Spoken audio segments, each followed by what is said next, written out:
Parte 2. Capítulo 3. Acompañaban a Simonov dos de mis antiguos condiscípulos. Al parecer, estaban hablando de un asunto serio.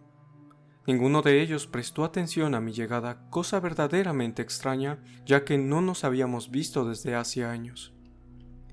Me consideraban, evidentemente, como un ser insignificante, como una mosca.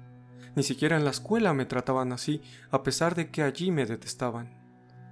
Comprendí que debían de despreciarme por haber fracasado en mi carrera y también por mi aspecto miserable, por mis viejas ropas que eran, a sus ojos, la prueba evidente de mi incapacidad y de mi desdichada situación. Sin embargo, no esperaba un desprecio tan ostensible. En cuanto a Simonov, se quedó pasmado al verme, aunque no era la primera vez que se asombraba de mis visitas. Todo esto me desconcertó. Me senté un poco irritado y me limité a escuchar lo que decían. Hablaban con la mayor seriedad e incluso con cierta pasión de una comida de despedida que se proponían ofrecer a un camarada, a un oficial llamado Zbirkov, que se marchaba a una provincia. El señor Zbirkov había sido también compañero mío de colegio, y yo lo detestaba. Esta aversión aumentó con los cursos posteriores. Desde muy niño fue un alumno educado y alegre, al que todos querían, todos menos yo, que precisamente no lo quería porque era alegre y educado. Desde el principio fue un mal estudiante, defecto que aumentó con los años. Sin embargo, logró terminar sus estudios gracias a las influencias. Ya estaba en los últimos cursos cuando recibió en herencia una finca y 200 siervos. Y como nosotros éramos casi todos pobres, se complacía en ponernos en ridículo.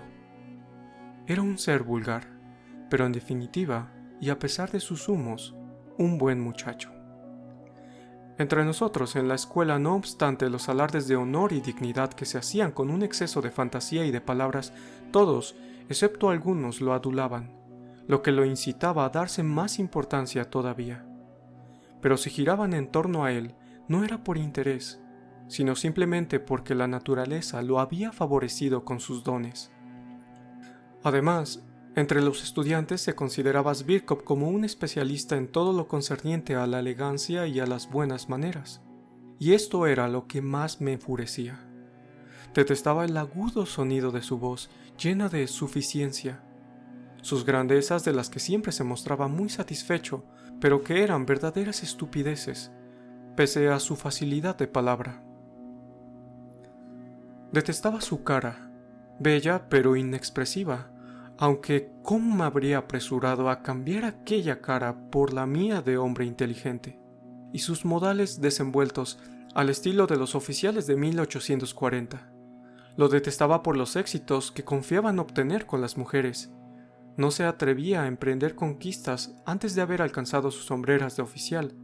Por eso las esperaba con tanta impaciencia, y por los duelos que estaba seguro de librar. Recuerdo que una vez, rompiendo por excepción mi silencio, disputé violentamente contra él. Zbirkov hablaba a sus compañeros de sus futuras intrigas amorosas, y, entusiasmándose de tal modo que parecía un perrito revolcándose al sol, declaró de pronto que no dejaría intacta ninguna campesina joven de su finca, pues ejercería la de droit du Seigneur, la ley del Señor, y que si los campesinos se atrevían a protestar, los haría azotar y duplicaría los impuestos de aquellos viles barbudos.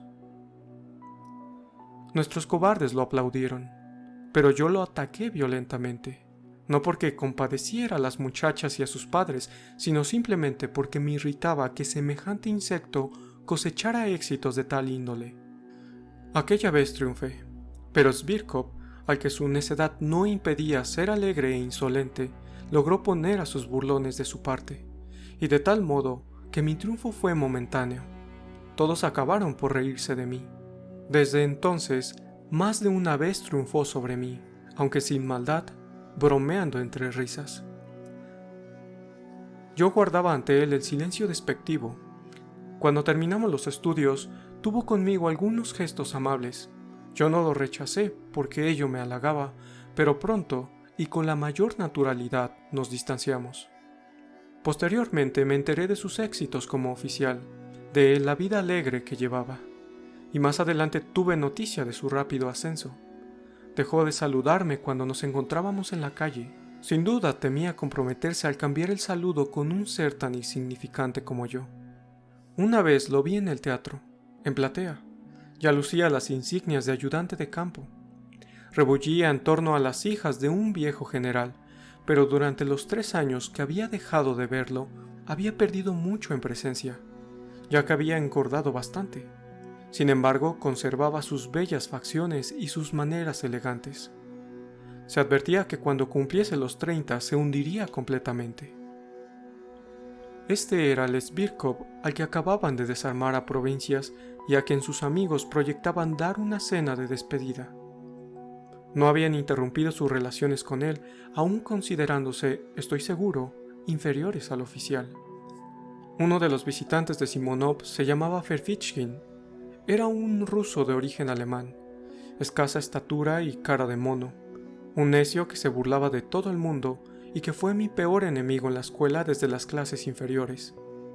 Un fanfarrón cobarde e insolente que aparentaba el amor propio más susceptible, pero que evidentemente no era más que un miserable.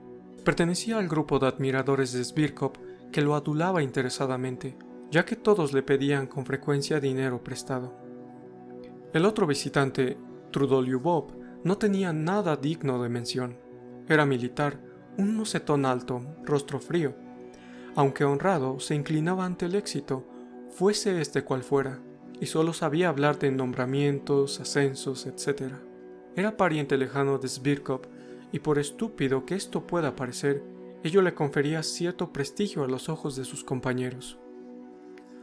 A mí me consideraba como un ser insignificante, pero me trataba de un modo soportable, ya que no cortés.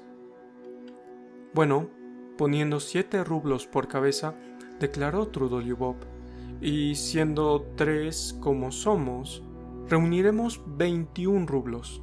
Por lo tanto, podremos cenar bastante bien. En cuanto a Sbirkov, naturalmente no tendrá que dar nada. Claro, es el invitado, asintió Simonov.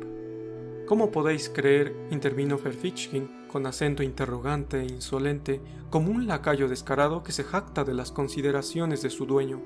¿Cómo podéis creer que Sbirkov admita que paguemos solo nosotros? Aceptará nuestra invitación por delicadeza, pero nos ofrecerá champán, 6 botellas seguramente. Demasiado champán para 4 personas, comentó Trudolyubov, que solo se había fijado en el número de botellas. En resumen, que somos 3 a pagar, aunque con Sbirkov seamos 4 a cenar. 21 rublos, en el Hotel París, mañana a las 5, recapituló Simonov, al que se había encomendado la organización del banquete. ¿Por qué 21 rublos?, exclamé con cierta emoción, incluso sintiéndome un poco ofendido. Si se me cuenta a mí también, no serán 21, sino 28. Yo creía que al hacer aquella oferta espontánea causaría gran efecto, y todos se rendirían a mi generosidad. Esperaba miradas de admiración. ¿De verdad quiere usted ser del grupo?, preguntó Simonov, descontento, sin mirarme porque sabía perfectamente cómo era yo. Me exasperó que me conociera tan bien. ¿Por qué no?, exclamé con voz ronca. También yo fui compañero suyo, es más, incluso me molesta que no me hayan informado a tiempo. ¿Acaso conocíamos su paradero?, exclamó rudamente Trudolyubov. Además, usted nunca ha estado en buenas relaciones con Sbirkov, añadió con semblante sombrío. Pero yo me había lanzado. Eso es un asunto privado en el que nadie tiene derecho a inmiscuirse, dije con voz temblorosa, como si se tratase de algo extraordinariamente importante. Quizá precisamente porque no estemos en buenas relaciones, quiero... Cualquiera le entienda a usted con sus ideas elevadas, exclamó Trudolyubov con una risita de burla. Contamos con usted, cortó Simonov volviéndose hacia mí. Mañana a las 5, en el Hotel París, no se equivoque. ¿Y el dinero?, dijo Ferfitchkin a media voz a Simonov señalándome con un movimiento de cabeza. Pero se detuvo en seco porque incluso Simonov se sintió molesto. Basta, dijo Trudolyubov levantándose. Puede venir si tanto lo desea. Pero es que estaremos entre amigos, protestó Ferfitchkin irritado. No se trata de una reunión oficial. A lo mejor su presencia... Se marcharon. Al salir, Ferfitchkin ni siquiera me saludó. Trudolyubov inclinó casi imperceptiblemente la cabeza, sin mirarme. Simonov, con el que me quedé solo, parecía perplejo y molesto. Me miraba de un modo extraño. Ni se sentaba ni me invitaba a sentarme. Bueno, ya sabe. Mañana. ¿Entregará hoy el dinero? Se lo pregunto para poder planearlo todo con seguridad. Explicó rápidamente, muy confuso. Enrojecí de cólera, pero mientras enrojecía, me acordé que le debía 15 rublos desde hacía siglos, cosa que yo nunca había olvidado. Comprende usted, Simonov, que al venir aquí no podía prever. Lamento de veras haberme olvidado de... Bah, no tiene importancia. Ya pagará usted mañana. Solo le he dicho para saber con certeza... En fin, no se preocupe. Se calló de pronto y empezó a ir y venir por la habitación cada vez más irritado, golpeando violentamente el suelo con los talones. ¿Tiene usted algo que hacer? ¿Lo molesto? Pregunté tras unos minutos de silencio. Oh, no, exclamó como si volviera en sí de pronto. Aunque para serle franco, me tengo que acercar a... No está lejos de aquí, añadió, confuso y en un tono de excusa. Dios mío, ¿por qué no me lo ha dicho antes? Exclamé cogiendo mi gorra con una desenvoltura que me había venido de Dios sabe dónde. No está lejos de aquí, a 2 pasos, repetía Simonov acompañándome hasta la puerta con una solicitud que no le cuadraba en absoluto. Así pues, hasta mañana, a las 5 en punto, me gritó desde lo alto de la escalera. No podía ocultar que le alegraba que me fuera. En cambio, yo estaba furioso. ¿Por qué diablos me habría metido en aquel enredo? Rechinaba los dientes mientras iba a grandes zancadas por la calle. ¿Y todo por quién? Por aquel cerdo de Zbirkov. Desde luego no iré. Solo merecen que les escupa. Nada me obliga a ir. Avisaré a Simonov por carta. Pero lo que más me irritaba era mi seguridad de que iría a toda costa, y que tanto más empeño pondría en ir cuanto menos me conviniera, y más pudiese hacer el ridículo. Había un importante obstáculo para que fuese. No tenía dinero. Todo mi capital eran 9 rublos, de los cuales debía entregar 7 al día siguiente a mi criado, Apolonio, al que daba 7 rublos al mes, naturalmente comiendo él por su cuenta. Conocía bien su carácter, y no quería hacerlo esperar. En algún momento tendré que hablar de este canalla, de esta inmundicia. Y sin embargo, yo sabía que no le pagaría y que iría a la cena. Aquella noche tuve sueños espantosos. No era extraño, pues había estado todo el día oprimido por el recuerdo de los años de cárcel que habían sido mis años de estudio. Parientes lejanos, bajo cuya tutela estaba, ya los que jamás he vuelto a ver, me abandonaron en aquella escuela. Cuando ingresé, mis parientes me habían convertido ya, a fuerza de reproches, en un muchacho taciturno. Mis compañeros me acogieron con pérfidas burlas, porque no me parecía ninguno de ellos. Yo no podía soportar las bromas, no podía acostumbrarme a ellos tan fácilmente como ellos se acostumbraban unos a otros. Los odié, pues, desde el principio, y me encerré en un profundo orgullo, en el que había un algo de temor y mortificación. Me repugnaba la grosería de aquellos muchachos. Se reían cínicamente de mi cara, de mi aspecto estúpido, pero no se veían las caras de idiotas que tenían ellos. En aquella escuela, los rostros se transformaban hasta adquirir una expresión de imbecilidad. Vi ingresar a muchos chicos que entonces eran guapos y que años después tenían un no sé qué de repelente. Cuando llegaban a los 16 años, los observaba con una curiosidad sombría. La mezquindad de sus pensamientos, la imbecilidad que denotaban sus ocupaciones, sus conversaciones, sus juegos, me paralizaban de asombro. No comprendían ciertas cosas de gran importancia, no prestaban atención a las cosas más notables, y ello me impulsó a considerarme, en contra de mi voluntad, muy superior a todos ellos.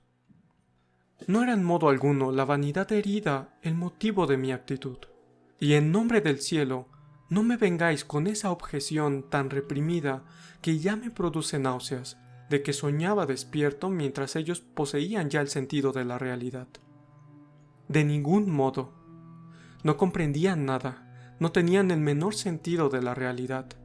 Esto era precisamente lo que me parecía más despreciable de ellos.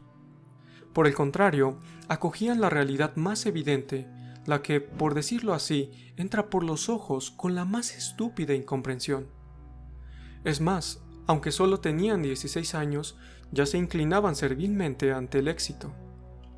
De todo lo verdadero y justo, porque estaba postergado y despreciado, se burlaban necia y cruelmente. Daban más valor a los diplomas que a la inteligencia. Tenían solo 16 años y ya ponían por encima de todo las sinecuras. Pero hay que pensar que a ello contribuían su estupidez y los malos ejemplos que los habían rodeado desde su infancia. Estaban monstruosamente corrompidos, pero en ello había evidentemente algo externo, cierta afectación cínica, cuya lozanía juvenil se transparentaba a veces en su depravación. Sin embargo, incluso esta lozanía resultaba poco simpática, pues se manifestaba por medio de una especie de grosera sensualidad. Yo los odiaba, aun siendo quizá peor que ellos, y ellos me pagaban con la misma moneda, sin ni siquiera disimular la repugnancia que les inspiraba. Yo no pensaba en atraerme su amistad, por el contrario, solo deseaba humillarlos. A fin de verme libre de sus burlas, me apliqué cuanto me fue posible, y así logré situarme entre los primeros. Esto los impresionó. Además, todos fueron advirtiendo poco a poco que yo había leído ya ciertos libros de los que ellos no sabían nada todavía, y que yo comprendía ciertas cosas ajenas a nuestros cursos, completamente desconocidas para ellos.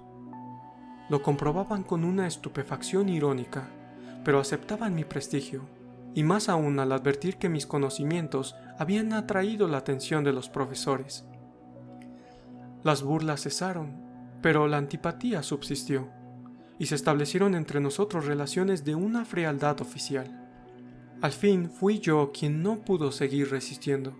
Cuando tuve más años sentí la necesidad de ir hacia los hombres, de tener amigos. Traté, pues, de aproximarme a algunos de mis compañeros, pero había siempre cierta falsedad en nuestras relaciones, y éstas terminaban muy pronto. Sin embargo, llegué a tener un amigo, pero yo ya era un déspota. Pretendí dominar eternamente su espíritu, imbuirle el desprecio hacia quienes lo rodean. Exigí de él que rompiese de modo definitivo, arrogante, con su medio ambiente. Mi amistad apasionada lo asustó.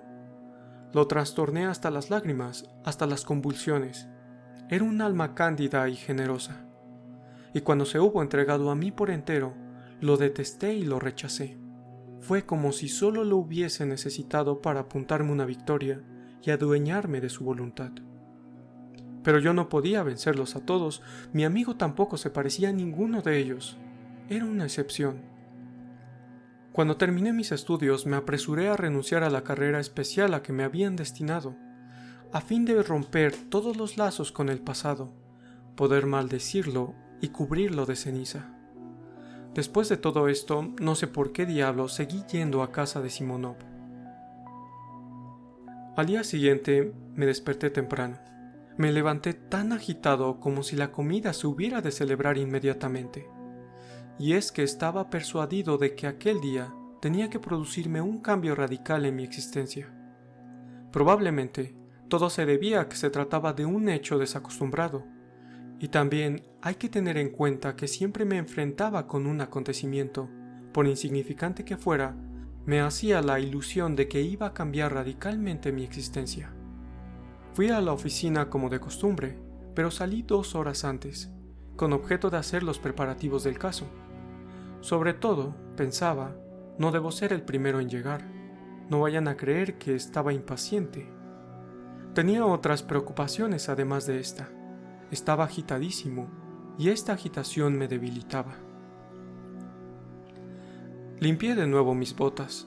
Apolonio no habría querido por nada del mundo limpiármelas 2 veces el mismo día. Habría considerado que esto era introducir el desorden en su servicio. Tuve que apoderarme subrepticiamente de los cepillos que estaban en la antecámara, a fin de evitar que Apolonio supiera que yo mismo me lustraba las botas, pues ello le habría movido a despreciarme. A continuación, examiné con todo cuidado mi traje y me vi obligado a reconocer que estaba viejo. En verdad me habría entregado a una negligencia exagerada. Mi uniforme estaba bastante bien, decoroso, pero no podía ir a comer vestido de uniforme. Lo peor era que los pantalones tenían una de las rodilleras con una gran mancha amarilla. Preveía que esa mancha reduciría en 9/10 partes mi dignidad, pero sabía también que era bajo y vulgar pensar así. Por otra parte, ya no se trata de pensar, estamos en plena realidad. Era algo que me decía, pero iba perdiendo el calor por momentos. Sabía muy bien que exageraba monstruosamente las cosas, pero ¿cómo remediarlo? Ya no era dueño de mi pensamiento. La fiebre me poseía. Me imaginaba con desesperación el tono altivo y glacial con el que acogería al canalla de Svirkov, el estúpido desprecio con que me miraría Trudolyubov, y la risa descarada de Ferfitchkin, aquel insecto que querría adular a Svirkov. En cuanto a Simonov, lo comprendería todo, y me despreciaría por la bajeza de mi vanidad y de mi cobardía. Además, y especialmente, qué miserable, qué trivial sería aquella reunión. Lo mejor habría sido evidentemente quedarse en casa, pero esto era justamente lo más difícil. Cuando me acometía esta tentación, me rebelaba. Me habría burlado de mí mismo durante todo el resto de mi vida. Vaya hombre, tuviste el miedo de la realidad. Sí, miedo. Precisamente lo que yo deseaba, lo que yo anhelaba, era demostrar a aquella morralla que no era en modo alguno tan cobarde como parecía. En plena fiebre, soñaba con vencerlos, con triunfar, con cautivarlos, con obligarlos a estimarme, aunque solo fuese por la elevación de mis pensamientos y por mi innegable y cáustico ingenio. Abandonarán a Svirkov, lo dejarán solo, silencioso y confuso en un rincón. Lo aplastaré. Seguidamente, quizá tenga la condescendencia de reconciliarme con él. Beberemos, nos tutearemos. Pero lo más irritante, lo más ofensivo, era que yo sabía perfectamente que, en resumidas cuentas, no tenía necesidad de nada de aquello, que no deseaba en modo alguno aplastarlos, vencerlos, subyugarlos, que yo sería el primero en no dar ni un solo céntimo por aquella victoria en caso de obtenerla. Oh, cómo imploraba a Dios que aquella velada pasara lo más rápidamente posible. Colmado de una angustia indecible, me acerqué a la ventana, abrí el cristal y traté de perforar con la mirada el opaco velo de nieve fundida que caía en gruesos copos. Al fin, mi viejo y pequeño reloj de péndulo dio, como tosiendo, las 5. Tomé mi sombrero y, procurando eludir la mirada de Apolonio, que esperaba su salario desde la mañana, pero que, por su estupidez, no quería ser el primero en hablarme, me deslicé al exterior. Alquilé un hermoso trineo con los 50 kopecks que me quedaban y llegué al Hotel París con aires de gran señor.